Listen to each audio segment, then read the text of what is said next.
Welcome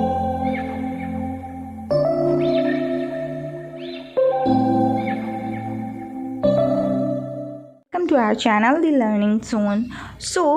हम लोग इस चैनल पे द हिंदू वोकैब के इम्पॉर्टेंट वर्ड याद करते हैं। तो ये किस लिए हमें ज़रूरत है याद करने में? तो इस वर्ड से हमारे क्या होगा, इंग्लिश सेक्शन बहुत ही इम्प्रूव होगा। हमारे वोकैब के जो कलेक्शन है वो बहुत इम्पॉर्टेंट होते हैं हमारे इंग्लिश के लिए, जो कि हमारे एग्ज़ाम पॉइंट ऑफ व्यू से बहुत इम्पॉर्टेंट है और हमारे डे टू डे इंग्लिश के लिए भी बहुत इम्पॉर्टेंट है। तो हमें इंग्लिश के अपने वोकैब को हमेशा अपडेट करते रहना चाहिए एज़ पर द सिचुएशन। इसलिए हमें ये वीडियो को पूरा देखना बहुत ज़रूरी है। चलिए स्टार्ट करते हैं आज का ये वीडियो। अगर आप लोगों ने पार्ट 1 नहीं देखा इसका तो जाकर देख लेना, मैं इसका लिंक डिस्क्रिप्शन बॉक्स में दे दूँगी। हमारा फर्स्ट वर्ड है आज का मोन्यूमेंटल। मोन्यूमेंटल क्या है? एक एडजेक्टिव है जिसका मीनिंग क्या होता है? बहुत ज़्यादा बड़ा, मीन्स ह्यूज अमाउंट में जो बहुत ज़्यादा बिग होता है उसे क्या कहते हैं? मॉन्यूमेंट, जिसे इंग्लिश मीनिंग क्या हुआ? मॉन्यूमेंट। अब इसका सिनोनिम्स देखते हैं। तो सिनोनिम्स है ग्रेट और इनॉर्मस। ग्रेट और इनॉर्मस जो कि बहुत ज़्यादा विशाल होता है उसे इनॉर्मस भी कहते हैं। अब हम लोग इसके एंटोनिम्स देखते हैं। तो एंटोनिम्स है स्मॉल। स्मॉल मीन्स छोटा। एग्जाम्पल देखते हैं इसका। Monumental efforts have been made to control the spread of virus. तो मोन्यूमेंटल मीन्स बहुत ज़्यादा बिग एफर्ट क्या हुआ, क्या किया? कंट्रोल किया वायरस को स्प्रेड होने से। हम लोग अगर अपना ज़्यादा एफर्ट नहीं लगाएंगे तो ये वायरस कंट्रोल नहीं होने वाला। तो हमें अपना बहुत ज़्यादा एफर्ट लगाना होगा ये वायरस को कंट्रोल करने के लिए। तो ये था हमारा वर्ड मोन्यूमेंटल। हमारा नेक्स्ट वर्ड है डिवास्टेड। डिवास्टेड जो कि एक वर्ब है। डिवास्टेड क्या है? एक वर्ब। जो इसका हिंदी मीनिंग क्या होता है? तबाह करना। तबाह करना। और इंग्लिश मीनिंग होता है सैटर्ड। सैटर्ड। अब इसका सिनोनिम्स देखते हैं। तो सिनोनिम्स क्या है? शॉक और स्टन। शॉक और स्टन जिसका मीनिंग क्या होता है? शॉक क्या हुआ? किसी भी चीज़ से झटका लगना। और स्टन जो उस चीज़ का इफ़ेक्ट हो उसे क्या कहते हैं? किसी भी चीज़ का ज़्यादा इफ़ेक्ट हो उसे क्या कहते हैं? स्टन। अब हम लोग एग्जाम्पल देखते हैं इसका। She was entirely devastated due to the loss of her son. यहाँ पे क्या होगा? सन होगा। यहाँ पे क्या होगा? सन। तो वो बहुत ज़्यादा ही बर्बाद हो गई। क्यों? क्योंकि उसका बेटा खो चुका है। तो डिवास्टेड क्या हुआ? ख़त्म होना। किसी भी चीज़ का ख़त्म होना, बर्बाद होना, वो होता है डिवास्टेड। उसका एंटोनिम्स है एनरिच। किसी भी चीज़ को ज़्यादा होना है। हमारा नेक्स्ट वर्ड है कॉन्स्ट्रेंट। कॉन्स्ट्रेंट ये एक कॉमन वर्ड है जिसका यूज़ हमारे इंग्लिश न्यूज़पेपर्स में या तो इंग्लिश आर्टिकल्स में यूज़ होता है। तो इसका हिंदी मीनिंग क्या है? बाध्यता। बाध्यता मीन्स इनहैबिएशन। इनहैबिएशन जो चीज़ हमें नॉर्मल नहीं लगती वो होता है कॉन्स्ट्रेंट। अब इसका सिनोनिम्स देखते हैं हम लोग। तो सिनोनिम्स है अनईजीनेस और एम्बैरेसमेंट। अनईजीनेस और एम्बैरेसमेंट। इसका एंटोनिम्स है ओपननेस मीन्स खुला हुआ। ओपननेस मीन्स खुला हुआ। एग्जाम्पल देखते हैं। They would be able to talk without constraint. वो क्या है? बिना एम्बैरेसमेंट फील किए बात करने में समर्थ है। तो ये रहा एग्जाम्पल कॉन्स्ट्रेंट का। अब हम लोग नेक्स्ट वर्ड देखते हैं। हमारा नेक्स्ट वर्ड है चॉकटिक। चॉकटिक मीन्स क्या होता है? डिसऑर्डरली। जो कि डिसऑर्डर वे में हो उसको क्या बोलते हैं? चॉकटिक। जो अस्त व्यस्त हो मीन्स हिला डुला, तबाह किया हुआ, वो क्या हुआ? चॉकटिक। अब इसका सिनोनिम्स है डिसऑर्डर और डिसऑर्गेनाइज्ड। डिसऑर्डर और डिसऑर्गेनाइज्ड। डिसऑर्डर और डिसऑर्गेनाइज। तो आप लोग ये सारे वर्ड अपनी नोटबुक में नोट करते चले। उम्मीद करती हूँ मैंने अभी तक जितने भी वीडियोस डाले हैं उसके वर्ड्स आप लोगों को नोट करते होंगे। और नोट नहीं भी करते हैं तो आप वीडियो को बार बार देख के उसे रिवाइज़ कर सकते हैं, जिससे आपको अपनी वर्ड्स से रिवीजन भी हो जाएंगे और जो भी मीनिंग्स बचा होगा वो भी आप याद कर सकोगे। तो मेरा इंग्लिश का प्लेलिस्ट देखना बिल्कुल भी ना भूलें, जिसमें सारे वर्ड्स दिए गए हैं इंग्लिश सेक्शन के, जो कि आपके एग्ज़ाम पॉइंट ऑफ व्यू से बहुत ही इंपॉर्टेंट है। और अगर आप लोगों ने अभी तक मेरा चैनल सब्सक्राइब नहीं किया तो प्लीज़ सब्सक्राइब कर ले, ये हेल्प करेगा मेरे चैनल के ग्रो में। तो हम अपना वर्ड देखते हैं, तो वो क्या था, चॉकटिक, जो कि एडजेक्टिव है। तो इसका एंटोनिम्स क्या है, ऑर्डरली। तो डिसऑर्डर का अपोजिट क्या होगा, ऑर्डरली। मीन्स कोई भी चीज़ ऑर्डर पे में होना, मीन्स एक अच्छे तरीके से होना।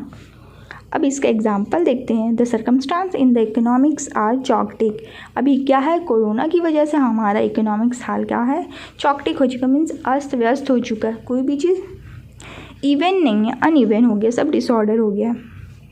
हमारा नेक्स्ट वर्ड है डेलिब्रेशन। डेलिब्रेशन एक नाउन है जिसका हिंदी में क्या होता है, सावधानी, केयर।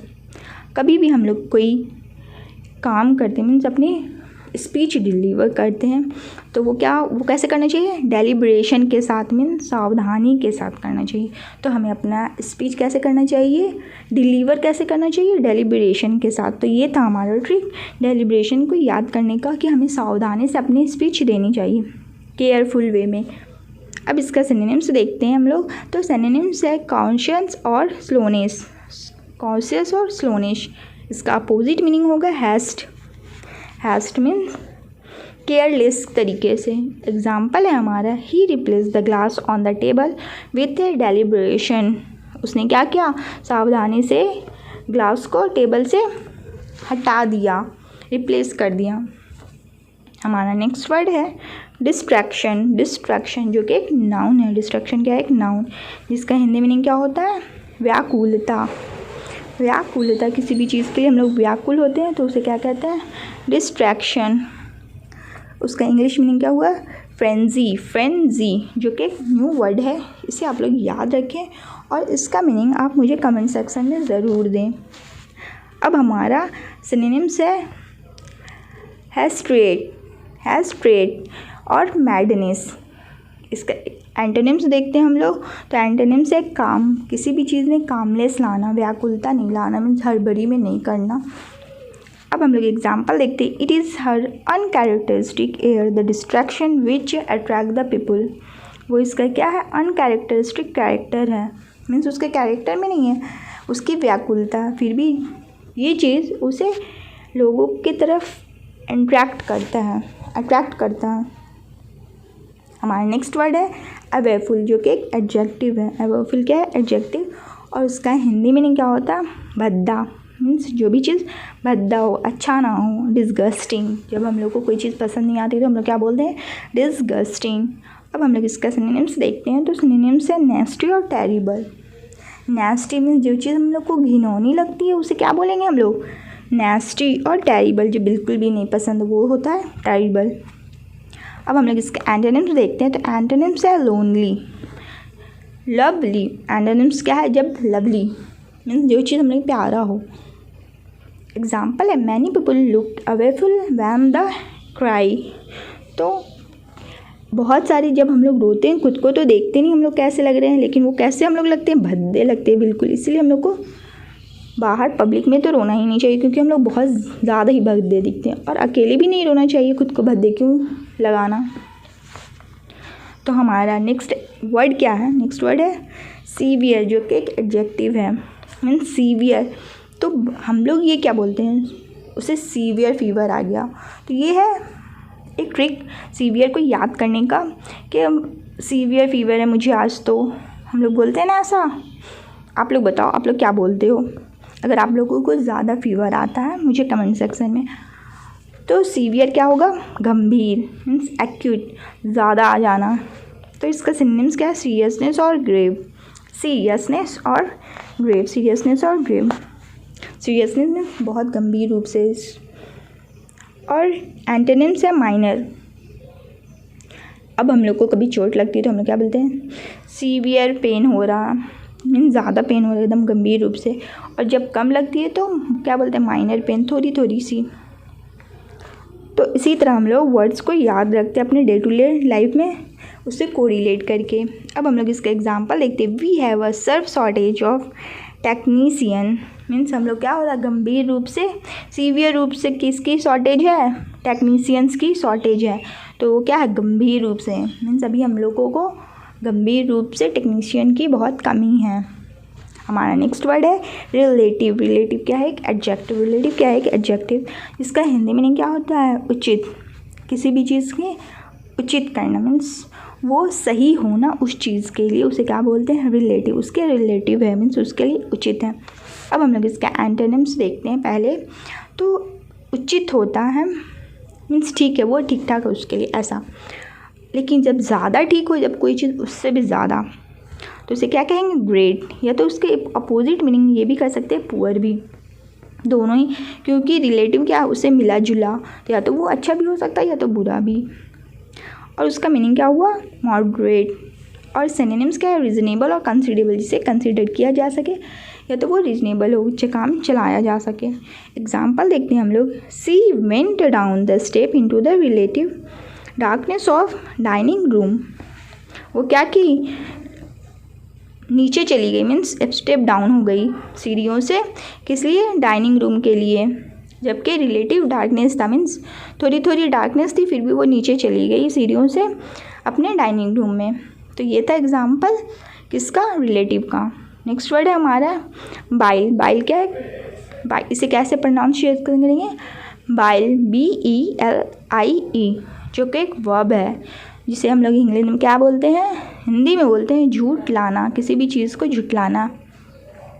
तो हम लोग इसे याद कर सकते हैं। तो बाइल को हम लोग याद कर सकते हैं कि चीज़ों को भूल जाए और वो फिर भी उस पर अड़ा रहे, नहीं मैं तो नहीं भूला, तो वो क्या हुआ? बाइल कर रहा मीन्स झुठला रहा, अपनी बातों को कंट्राडिक्ट कर रहा, अपनी बातों को फेर रहा। अब हम लोग इसका सिनोनिम्स देखते हैं। तो सिनोनिम्स है गिव द लाई टू और disprove. Give the lie two means झूठ बोलना या तो डिसअप्रूव करना किसी भी चीज़ के लिए। एंटोनिम्स है इसका testify to. Testify to. Example देखते हैं हम लोग। He lively alert manner belied his air. वो क्या है? बिलाइड मीन्स यहाँ पे इसका थर्ड फॉर्म हुआ है बाइल का। तो वो कैसे रहता? अलर्ट, झुठला कर। This alert manner बिलाइड this air means वो झुठला कर रहा है इस साल अपने घर वालों से। हमारा नेक्स्ट वर्ड टास्क है, जो कि आपको वर्ड से आपको एक वर्ड फॉर्म करना है। कमेंट सेक्शन में आप उसे मेंशन कीजिए, इसे आप लोग पूरा कीजिए। इससे ये पता चलेगा कि आप कितना इस वीडियो लेक्चर से सीख रहे हैं और आपके कितना इम्प्रूव हो रही है वोकैब। तो आप प्लीज़ आइसोलेशन से एक सेंटेंस ज़रूर लिखें कमेंट सेक्शन में। उम्मीद करती हूँ मैं कि आप लोग ज़रूर एक ही वर्ड मैंने दिया है, इसलिए कि आप इसका सेंटेंस बनाएं और कमेंट सेक्शन में ज़रूर लिखें। आप अपना थोड़ा वक्त तो निकाल ही सकते हैं इतना करने के लिए और ख़ुद के इंग्लिश इम्प्रूव करने के लिए। तो ये रहा आज का ये वीडियो और यहाँ तक देखने के लिए शुक्रिया। अगर आपको वीडियो पसंद आए तो मेरे वीडियो को लाइक करें, अपने फ्रेंड्स के साथ तो ज़रूर शेयर करें और इस चैनल को सब्सक्राइब कर लें और साथ ही बेल आइकन प्रेस कर लें। उम्मीद करती हूँ मैं इसी तरह वोकैब के सीज़न लाते रहूँगी और इस चैनल पे और भी एजुकेशन रिलेटेड और न्यूज़ रिलेटेड वीडियो आते रहेंगे। Thank you.